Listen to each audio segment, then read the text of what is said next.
ನೋಡಿ, ಈ ನಿಂಬೆಹಣ್ಣಿನ ಸಿಪ್ಪೆ ಜಾಮು ಆರೋಗ್ಯಕರ. ನಿಂಬೆಹಣ್ಣಿನಲ್ಲಿ ಎಷ್ಟು ಸಿ ವಿಟಮಿನ್ ಇರುತ್ತೋ ಸಿಪ್ಪೆಲೂ ಅಷ್ಟೇ ಇರುತ್ತೆ ಅಂತ ಹೇಳ್ತಾರೆ. ಆರೋಗ್ಯಕ್ಕೆ ತುಂಬ ಒಳ್ಳೆಯದು. ನೀವು ಒಂದ್ಸಲಿ ಮಾಡಿ ನೋಡಿ. ಮಾಮೂಲಿ ಬ್ರೆಡ್ಗೆ ಚಪಾತಿಗೆ ಉಪಯೋಗಿಸ್ತೀವಲ್ಲ, ಆ ರೀತಿ ಇದನ್ನು ಉಪಯೋಗಿಸ್ಬೋದು. ಪೂರ್ಣ ಶ್ರೀ ಸೃಷ್ಟಿಗೆ ಸ್ವಾಗತ. ನೋಡಿ, ಇದೆಲ್ಲ ನಿಂಬೆಹಣ್ಣು ಹಿಂಡಿರೋವಂಥವು, ಎಲ್ಲ ಹಳದಿ ಬಣ್ಣ ಚೆನ್ನಾಗಿ ಬಂದಿರೋವಂಥದ್ದು. ಬೇಕಾದರೆ 2-3 ದಿವಸ ಫ್ರಿಜ್ಜಲ್ಲಿ ಇಟ್ಕೋಬೋದು ಕಲೆಕ್ಟ್ ಮಾಡಿ. ತುಂಬ ದಿವಸ ಕಲೆಕ್ಟ್ ಮಾಡೋದು ಬೇಡ.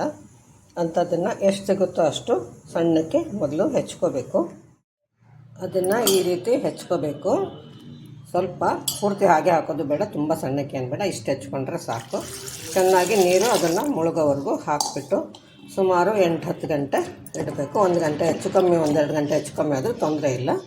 ಇನ್ನೂ ಸ್ವಲ್ಪ ಹಾಕಿದ್ದೀನಿ ನೀರು ಧಾರಾಳವಾಗಿ. ತಟ್ಟೆ ಮುಚ್ಚಿ ಇಡೋಣ. ಈಗ ಇದು ರಾತ್ರಿ ನೆನೆಸಿಟ್ಟಿದ್ದೆ, ನೀರು ಹಾಕಿ ಇವಾಗ ನೀರೆಲ್ಲ ಚೆಲ್ತೀನಿ ಬೆಳಗ್ಗೆ. ಈಗ ನೀರು ಕುದೀತಾ ಇದೆ. ನಾವು ನೀರಲ್ಲಿ ಹಾಕಿ ನೆನೆಸಿಟ್ಟು ನೀರೆಲ್ಲ ಬಗ್ಸಿದ್ವಲ್ಲ, ಆ ಸಿಪ್ಪೆಗಳನ್ನ ಇದಕ್ಕೆ ಹಾಕ್ಕೊಂಡು ಚೆನ್ನಾಗಿ ಕುದಿಸೋಣ, ಮೆತ್ತಗಾಗೋ ಹಾಗೆ. ನೋಡಿ, ಇದನ್ನು ಸುಮಾರು ಅರ್ಧ ಗಂಟೆ ಬೇಯಿಸಿದ್ದೀನಿ. ಚೆನ್ನಾಗಿ ಮೆತ್ತಗಾಗಿದೆ. ಈಗ ಒಲೆ ಆರಿಸಿದೆ. ಇಷ್ಟು ಇವಾಗ ತಣ್ಣಗಾಗಲಿ. ಇದರ ನೀರನ್ನು ಕೂಡ ಬಸಿಬೇಕು ನಾವು. ನೀರನ್ನೆಲ್ಲ ಬಸ್ತಿದ್ದೀನಿ. ಈಗ ಇದನ್ನು ಮಿಕ್ಸಿಗೆ ಹಾಕ್ಕೊಳ್ಳೋಣ. ಸ್ವಲ್ಪನೇ ಹಾಕ್ಕೊಂಡ್ರೆ ವಾಸಿ ಅನ್ನಿಸ್ತು, ಸ್ವಲ್ಪ ಹಾಕ್ಕೊಂಡಿದ್ದೀನಿ. ನೀರು ಹಾಕ್ಕೋಬೇಕು ಸ್ವಲ್ಪ. ನಿಮಗೆ ಎಷ್ಟು ನುಣ್ಣಗಿದ್ರೆ ಚೆನ್ನಾಗಿರುತ್ತೆ ಅನಿಸುತ್ತೋ ಅಷ್ಟು ನುಣ್ಣಗೆ ಮಾಡ್ಕೊಳ್ಳಿ. ಸ್ವಲ್ಪ ತರಿ ಇರಲಿ ಅಂದರೆ ತರಿನೂ ಇಟ್ಕೋಬಹುದು. ಈಗ ದಪ್ಪ ತಳದ ಪಾತ್ರೆಗೆ ಹಾಕ್ಕೊಂಡಿದ್ದೀನಿ. ಇದಕ್ಕೆ ಸ್ವಲ್ಪ ಮಿಕ್ಸಿ ಜಾರ್ ತೊಳೆದಿದ್ದ ನೀರನ್ನು ಸ್ವಲ್ಪ ಹಾಕ್ಕೊಂಡಿದ್ದೀನಿ. ಇದು ಬೇಯಿಸ್ಕೊಂಡಿದ್ದ ನೀರೆಲ್ಲ ಸೋಸಿದ್ನಲ್ಲ ಅದು.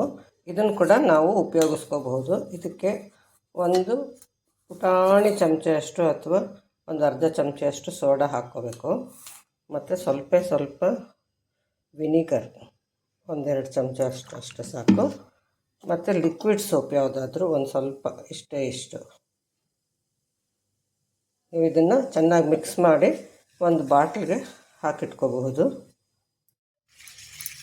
ಇದು ನೀವು ಲಿಕ್ವಿಡ್ ಸೋಪ್ ಥರ ಪಾತ್ರೆಗೆ ಬೇಕಿದ್ರೂ ಬಳಸ್ಬೋದು. ಅದಕ್ಕಿಂತ ಹೆಚ್ಚಾಗಿ ನಾನು ಅಡುಗೆ ಮನೆ ಸಿಂಕು, ಒಲೆ ಕ್ಲೀನ್ ಮಾಡೋದಕ್ಕೆ ಉಪಯೋಗಿಸ್ತೀನಿ. ತುಂಬ ಚೆನ್ನಾಗಾಗತ್ತೆ.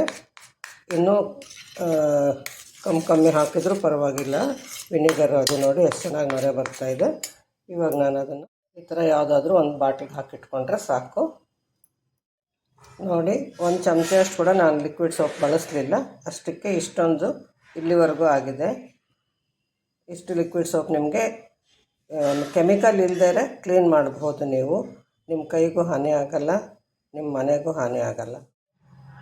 ನೋಡಿ, ಈಗ ಈ ಲೋಟದಲ್ಲಿ ಸುಮಾರು ಅದು ಒಂದು 3-4 ಲೋಟದಷ್ಟು ಆಗುತ್ತೆ. 3 ಲೋಟಕ್ಕಿಂತ ಜಾಸ್ತಿ ಇದೆ, ಸುಮಾರು 4 ಲೋಟ ಆಗುತ್ತೆ. ಇದಕ್ಕೆ 1 ಬಟ್ಲು ಬೆಲ್ಲ ಹಾಕಿದೆ. 1 ಕಪ್ಪಲ್ಲಿ 1, ಇನ್ನೊಂದು ಬಟ್ಲು ಬೆಲ್ಲ, ಇನ್ನೊಂದು ಸಕ್ಕರೆ ಹಾಕ್ಕೊಳ್ತಾ ಇದ್ದೀನಿ. ನೀವು ಪೂರ್ತಿ ಬೆಲ್ಲ ಒಂದೇ ಅಥವಾ ಸಕ್ಕರೆ ಒಂದೇ ಕೂಡ ಹಾಕ್ಕೋಬಹುದು. ಇದನ್ನು 1 ನಿಮಿಷ ಕಲಸೋಕೆ ಬಿಟ್ಬಿಟ್ಟು ಆಮೇಲೆ ಒಲೆ ಹಚ್ಚೋಣ. ಬೆಲ್ಲ ಎಲ್ಲ ಸ್ವಲ್ಪ ಮೆತ್ತಗಾಗಿರುತ್ತೆ, ಬೇಗ ಕರಗುತ್ತೆ. ಈಗ ಒಲೆ ಹಚ್ಚಿದ್ದೀನಿ. ಸ್ವಲ್ಪ ಹೊತ್ತು ಹಾಗೆ ಬಿಟ್ಟಿದ್ದಕ್ಕೆ ಬೆಲ್ಲ ಸುಮಾರು ಕರಗೋಗ್ಬಿಟ್ಟಿದೆ. ಇದನ್ನು ಈಗ ಮಧ್ಯ ಹೆಚ್ಚು ಕಮ್ಮಿ ನಿಧಾನಕ್ಕೆ ಕಲಿಸ್ತಾ ಗಟ್ಟಿ ಆಗೋವರೆಗೂ ನೋಡ್ಕೋಬೇಕಾಗತ್ತೆ.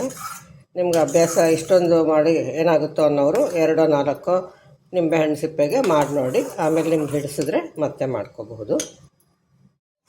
ನೋಡಿ, ಇವಾಗ ಈಗ ಹಾಕಿದ್ರೆ ಈಗ ಮಡಿಕೆ ಆಗಿ ಬರ್ತಾಯಿದೆ. ಈ ಥರ ಆಗಿದೆ ಅಂತ ಈಗ ಒಲೆ ಆರಿಸ್ತಾ ಇದ್ದೀನಿ. ಸುಮಾರು 10 ನಿಮಿಷ ಮಾಡಿದೆ. 1 ನಿಮಿಷ ಬಿಟ್ಟು ಕಲಿಸ್ಬೋದು. ತುಂಬ ಸಿಮ್ ಏನು ಬೇಡ, ಸಿಮ್ಮಿಂದ ಸ್ವಲ್ಪ ಜಾಸ್ತಿ ಉರಿ ಇಟ್ಕೊಳ್ಬೋದು. ಒಟ್ಟಿನಲ್ಲಿ ಕೆಳಗಡೆ ತಳ ಹತ್ತದೇ ಇರೋಂಗೆ ನೋಡಿ ಕಲಿಸ್ಬೇಕಾಗತ್ತೆ. ಮಧ್ಯಾಹ್ನ ಒಂದ್ಸಲಿ ನೀವು ತಿಂದು ನೋಡಿ, ನಿಮ್ಗೇನಾದರೂ ಮತ್ತೆ ಸಿಹಿ ಬೇಕನ್ಸಿದ್ರೆ ಹಾಕ್ಕೋಬಹುದು. ಇದಕ್ಕೆ ಈಗ ಏಲಕ್ಕಿ ಪುಡಿ ಹಾಕ್ತಾಯಿದ್ದೀನಿ.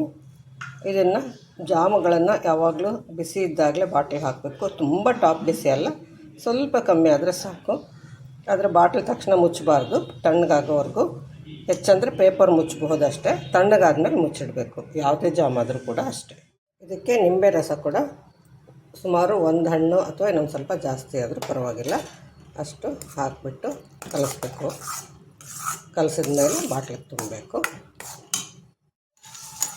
ಇವಾಗ ನೋಡಿ, ಇದಕ್ಕೆ ಹಾಕಿದ್ದೀನಿ ಬಾಟ್ಲಿಗೆ. ಈಗೆಲ್ಲ ತಣ್ಣಗಾಗಿದೆ. ಈಗ ಇಷ್ಟು ಗಟ್ಟಿ ಆಗುತ್ತೆ. ಇದಕ್ಕೆ ಇವಾಗ ಒಂದು ಸ್ಟೀಲ್ ಬಾಟ್ಲಿಗೆ ಮುಚ್ಚಳ, ಇದು ಗ್ಲಾಸ್ ಬಾಟ್ಲಿಗೆ ಸ್ಟೀಲ್ ಮುಚ್ಚಳ ಇದೆ.